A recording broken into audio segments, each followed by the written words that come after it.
자, 안녕하세요. 쿵쿵날입니다. 요즘 가장 핫한 아이템이 있다라고 이야기를 한다면 공유 숙박업 또는 에어비앤비 이런 거이지 않을까 싶어요. 거기에서도 우리가 맨날 헷갈려 하는 게 이게 맞냐 저게 맞냐 여러 가지 난무한 질문들을 속 시원하게 알아보러 사무실까지 왔습니다. 오늘 소개해 드릴 분은 사단법인 외국인 관광도시민박업 협회 사무국장님으로 계신 정대준 사무국장님을 모시겠습니다. 반갑습니다. 네, 반갑습니다. 제가 이게 건방지게 많이 알고 있다고 생각하고 여길 왔는데 이분들은 장난 아니신 분들이더라고요. 내공이 10년을 다 훨씬 넘게 현업에서 일을 하고 계신 분들이라 제가 고개 숙이고 들어온 곳이 이곳이기도 합니다. 하여튼 대단하신 분들이신데요. 요즘 굉장히 외도민이라든지 명칭 자체도 사실 되게 혼용돼서 많이 쓰고 있는데 원론적인 이야기이긴 하지만 공유 숙박이 도대체 어떤 건가요? 공유 숙박이라는 것은 주택에서 남는 방을 활용해 갖고 숙박 서비스를 제공해서 돈을 받는 거, 그거를 말한다고 보시면 되겠습니다. 그래요. 그러면 또 이걸 왜 명칭을 외국인 관광도시민박업 이렇게 이야기하는 것도 뭘까요? 이게 우리나라에서 주택을 이용해서 숙박 서비스를 합법적으로 할 수 있는 건 딱 3개밖에 없습니다. 첫 번째가 외국인 관광 도시민박업, 그리고 도시 지역이 아닌 농어촌, 준농어촌 그 외 지역에서 할 수 있는 농어촌 민박업, 그리고 전국의 한옥에서 할 수 있는 게 한옥체험업. 이 3가지만 합법적이고 나머지는 불법이라고 보시면 되겠습니다. 그 중에 우리가 도시에서 할 수 있는 게 외국인 관광 도시민박업이라는. 맞습니다. 그래요. 사실은 뭐 저도 외국인 관광 도시민박업을 하고는 있는데 숙소도 굉장히 많이 생기고 있고 부동산 가도 매물이 없어서 난리이기도 하거든요. 숙소가 계속 늘어나도 괜찮을까요? 일단 작년 한 해에만 2,300개 정도가 신규 숙소가 등록됐고요. 작년 말까지 한 5천여 개가 됐는데 전국적으로요? 전국적으로 올 한 해 1월 1일부터 4월까지 1,000개 정도가 늘어났어요. 넉 달 사이에요? 그렇죠. 올해 말에는 한 8,000개가 있으리라고 보시면 됩니다.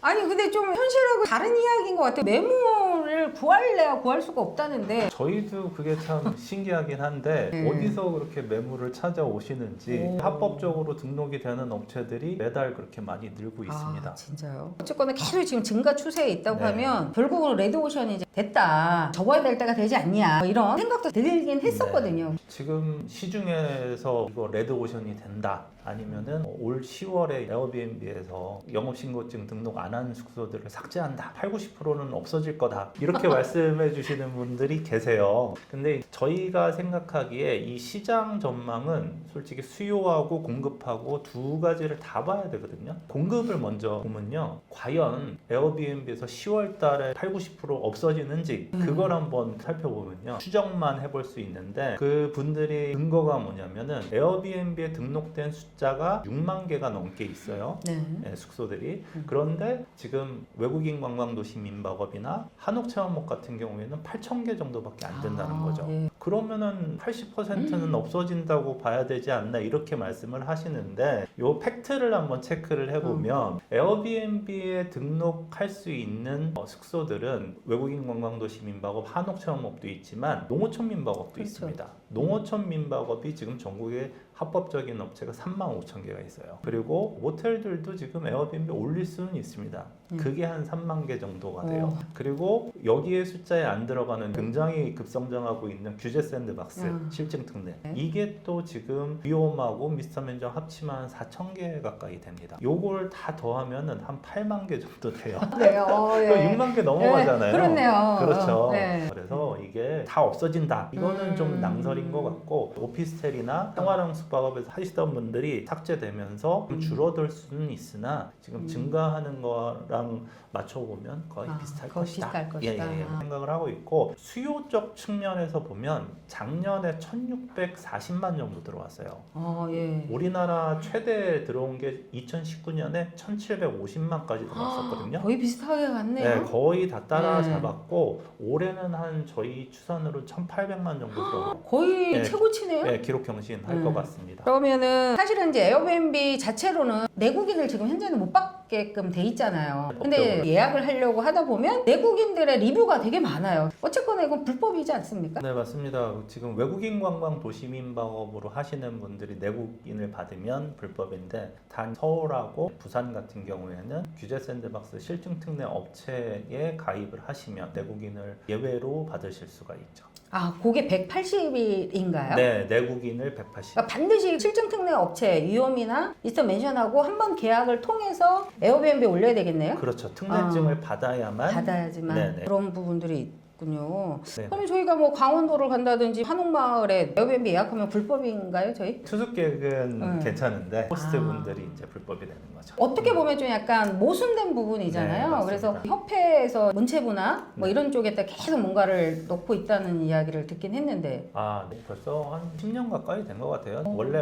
외국인 관광 도시민박업이라는 자체가 외국인만 받아야 되다 보니까 정부에도 건의를 많이 했었는데 크게 변동이 없다가 작년쯤 해서 관광진흥법 개정을 해서 내국인 도시민박업이라는 업종을 신설을 해서 개정을 하려고 했었는데 아시다시피 국정 공백이 생기는 바람에 중지가 됐습니다. 차기 정부가 들어서면 차기 정부에서 좀 추진을 할 것으로 기대는 하고 있습니다. 들어보니까 사실 이론상은 너무 간단한 것 같은데 거의 10년이 넘도록 이걸 허락을 왜 안 해주는 걸까요? 좀 복잡 미묘한 게 있는데 일단 내국인을 받으려면 관광진흥법을 개정을 해야 돼요. 법을 개정을 하려면 국회에서 통과가 돼야 됩니다. 네, 또 국회까지 가야 되나요? 그렇죠. 근데 쉽지가 않은 게 공유숙박은 숫자가 많지 않았습니다. 현재도 8,000개 정도밖에 안 되고 숙박업은 3만 개 정도 됩니다. 그러다 보니까 국회의원들이 좀 3만 개 소리를 들었었는데 그치. 근데 지금은 국회의원들도 제가 만나보고 간담회 토론에 들어가 보면은 관심을 많이 가지시고 열린 마음으로 개정에 대해서 들어주고 계십니다. 그래서 향후에는 굉장히 가능성이 있지 않을까. 좀 억울하긴 한데 좋습니다. 그러면 또 하나의 이슈가 되는 게 뭐냐면 숙소에 대한 규정을 봤었을 땐 아파트도 된다 이런 식으로 이야기를 하지만 실제적으로는 주민동의서를 뭐 받을 수도 없을 뿐더러 거의 안 되는 걸로 알고 있어요. 그러다 보니까 결국은 단독주택이나 다가구. 근데 이제 문제는 얘네들이 거의 다 30년 40년 이상 된 아이들이라는 거죠. 얼마 전에 이제 구청에다가 문의를 했더니 6개월 차이로 30년이 넘은 거예요. 네. 그랬더니만 알짤없이 안 됩니다.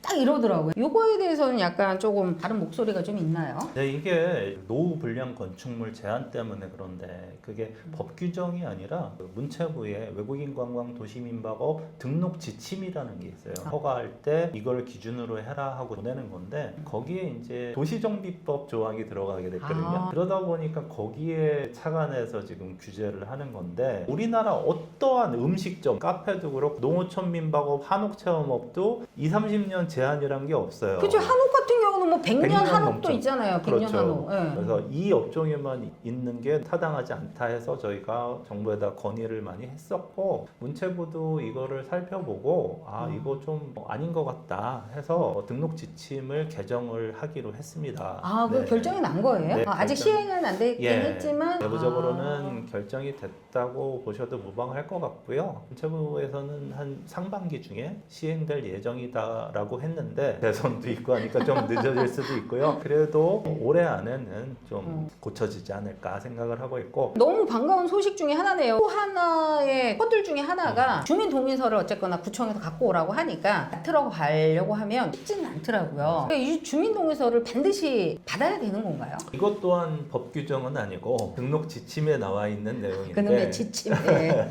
등록 지침에는 공동주택 관리 규약에 해당 사항이 있는 경우에는 주민동의서를 받아야 한다 이렇게 돼 있어요. 공동주택 관리 규약이라는 게 300세대 이상 아파트나 뭐 이런 거를 얘기를 하고 그러니까 좀 큰 아파트여야 돼요. 근데 저희가 담당자분들 만나서 얘기해 보면 워낙에 민원이 많이 들어와서 이렇게 좀 받아오라고 한다 말씀을 하세요. 그래서 저희 협회에서는 문체부랑 지자체에 지금 요청하는 사항이 뭐냐면 공동주택 관리 규약이 있는 아파트는 그대로 주민동의서를 따르고 없는 경우에는 일본에 비슷한 사례가 있거든요. 일본 공동주택 같은 경우에는 1층 현관에 보면 게시돼 있잖아요. 몇백 몇 호에서 이거 외도민을 하고 있으니까 불편사항이 있으면 주인한테 연락하세요 그러고 연락처를 남기게 돼 있거든요. 그런 양식을 저희 협회에서 만들었습니다. 공동주택 관리 규약이 없는 공동주택가 같은 경우에는 그거를 게시를 함으로써 주민동의서를 면제해달라. 아, 이렇게 이제 건의를 드리려고 합니다. 이게 만약에 밤에 시끄러운데 그 숙소 주인 연락처가 있으면 그분한테 전화할 거예요, 저 같아도. 네, 네. 그럼 민원이 네. 없겠죠. 저희 협회에서는 보다 현실적이고 실효성 있는 대책을 차라리, 마련해서 가는 게 좋겠다 하고서 건의를 드리고 있고.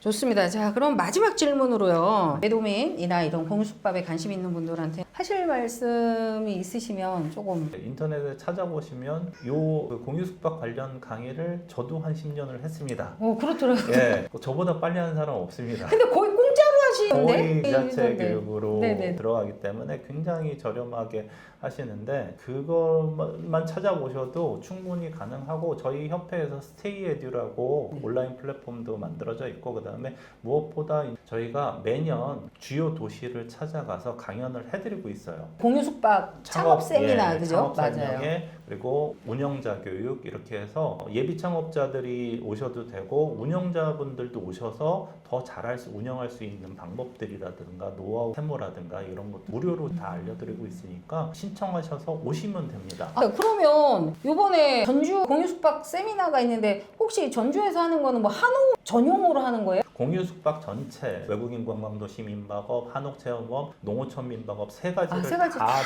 하는 겁니다. 거예요? 다 다룰 아. 거고 5월 14일 날 전주시청 강당에서 저희가 1시부터 진행을 할 예정입니다. 5월 14일? 네, 좋습니다. 네네. 감사합니다. 혹시 그 근처에 사시는 분들이나 아니면 조금 멀리 있으셔도 가시면 우리 사무국장님도 볼 수 있고 저도 볼 수도 있고 이럴 수 있습니다. 그래서 가서 궁금한 거 다 질문하세요. 다 무료로 다 상담해드리고 에어비앤비 쪽에서도 와서 어떻게 운영을 해야지 잘할 수 있는가까지 다 설명을 해준다고 하니까 시간을 내셔서 오시면 너무 좋을 것 같습니다. 신청은 제가 하단에 링크를 갖다 하도록 하겠습니다. 시중에서 확실치 않은 정보들이 굉장히 많이 흘러다니고 있는데 그래서 정확한 정보를 아시려면 저희 협회 홈페이지나 저희 협회에서 하는 강연이나 행사에 참여하시면 정확한 정보를 제공해 드리겠습니다. 많은 참여 부탁드립니다. 오늘 제 긴 시간 동안 이렇게 인터뷰해 주셔서 너무 감사하고요. 정말 공유숙박의 AI 같은 분이세요. 괜히 이상한 카더라 이런 이야기 듣지 마시고 협회에 전화를 하셔도 되고 세미나 와서 직접 와서 물어보셔도 되고요. 항상 열려져 있으니까 오셔서 많은 관심을 부탁드리겠습니다. 오늘 너무 고맙습니다. 감사합니다.